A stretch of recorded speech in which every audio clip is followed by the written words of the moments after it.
Welcome to Warhammer Warscroll Review. In this video, we're going to be taking a look at the Skaven Pestilens Warscroll, the Plagueclaw. Warscroll Review. The Plagueclaw is an artillery option for the Skaven Pestilens faction in Age of Sigmar. It's one of the army's most powerful options, so it's definitely worth a look. A very underwhelming stat wheel with 6 wounds. It has a melee weapon that's not worth mentioning, and a ranged weapon that is extremely powerful. The Plagueclaw catapult has a range between the range of 6 and 31 inches.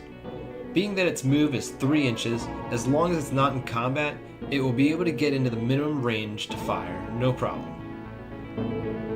It is just a single shot that hits and wounds on 3s, Ren 2 and D6 damage. If the target has 10 or more models, it hits on 2s and deals 2d6 damage. Unfortunately, the weapon only wounds Nurgle models on 6s, so against a fellow Nurgle player, these things are near worthless. In addition, this thing can even fire at enemies it can't see, making it even more deadly. Its 5-up save turns into a 4-up if the damage occurs in the shooting phase, so it's still fairly weak against enemy attacks. Keep a wall of meat shields in front of your Plagueclaws so they can't be touched in combat. Good thing the rats are perfect at screening. The Plagueclaw should obviously be kept far away from combat and preferably out of line of sight. Plagueclaws that are properly screened and out of line of sight from shooting units could be pretty hard for the opponent to remove. If the Chaos player is taking any, they should probably take 2 or more. A single shot a turn is simply going to fail too often. While they gain bonuses from firing at units of 10 or more, Plagueclaw catapults are still viable dealing damage to monsters and other units. In fact, they are very effective at sniping out enemy characters since they can't hide them. Once they are within 31 inches, they can be targeted. 2 or 3 catapult shots a turn will kill almost any support infantry character. Most Age of Sigmar armies are based around weak support characters, so this makes the Plagueclaws extremely valuable. On their own, they're pretty powerful, but augmented by other abilities, they can be absolutely devastating.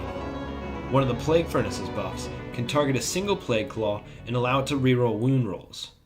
Plague Priest's Wither Prayer would be able to add 1 to wound rolls against the afflicted unit.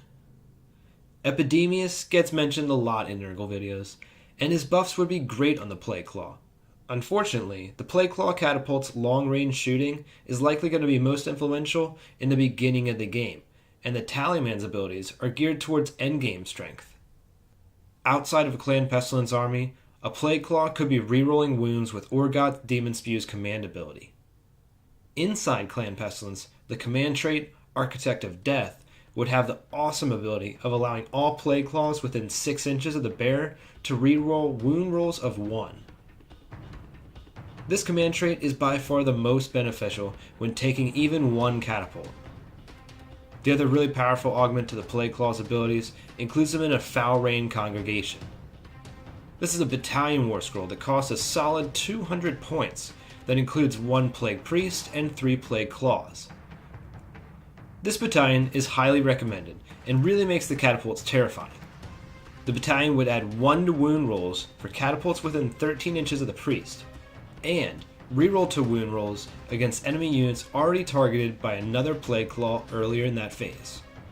This battalion, combined with the command trait mentioned previously, would be hitting units of 10 or more with 3 shots that hit and wound on 2s with rerolls that have Ren 2 and deal 2d6 damage. This would demolish hordes, and even on d6 damage, take chunks out of monstrous cavalry and severely weaken monsters. Although the Plagueclaw really shines with this battalion, it can fit well into any Chaos army. A Grand Alliance can include the battalion, but even without it, taking 2 Plagueclaws can be extremely effective and fill a hole some combat-focused Chaos armies have. When facing an army with a few Plagueclaws, or worse, the Foul Rain Congregation, try to take out the Plagueclaws first. Combat is the best place to do that, but will often be hard to achieve because of the screening Plague Monks. A little bit of shooting will take them down pretty quickly. Each catapult lost is a huge blow, and when they are down to 1, the battalion's buffs degrade. Another option is to kill the Plague Priest from the battalion, as he is necessary for the other portion of the buff. Plagueclaws receive a 4 out of 5. They are a solid long-range missile option that can deal great damage if 2 or more are included. What do you think of the Plagueclaw? Have you been seeing Clan Pestilens much since the 2017 Handbook's release? Leave your thoughts in the comments, and thanks for watching.